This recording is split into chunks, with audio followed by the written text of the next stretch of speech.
কালকে আমি ভিতরে ঢুকছিলাম, গা ঝলসে গেছে। এক ছোট ভাই মা মা করে চিৎকার করতেছিল, ওর মাকে একটু দেখার ইচ্ছা ছিল। ওর মা বাবা আসার আগেই ও আমাদের ছেড়ে চলে গেছে।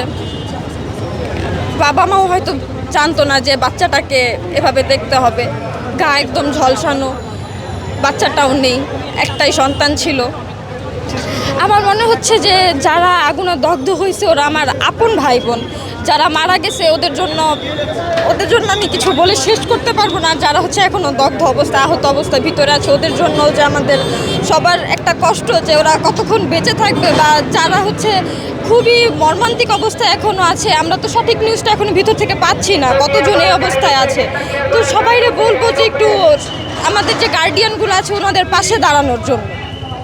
রাষ্ট্রীয় শোক চলছে আমাদের মধ্যে, যেটা আমি দেখতেছি আমাদের সব স্টুডেন্টরাই নেমে পড়ছে কালকে থেকে।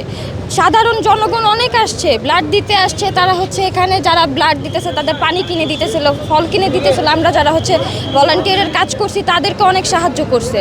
স্টুডেন্ট থেকে আমাদের পিতা মাতা, অনেক আত্মীয় স্বজন সবাই আসছে আমাদের এই সাহায্য করতে। এখন রাষ্ট্রের প্রতি আমাদের এটাই আহ্বান থাকবে যে আমাদের যে ভাই বোনগুলোকে আমরা খুঁজে পাচ্ছি না, ওদের একটু তাড়াতাড়ি খোঁজার জন্য।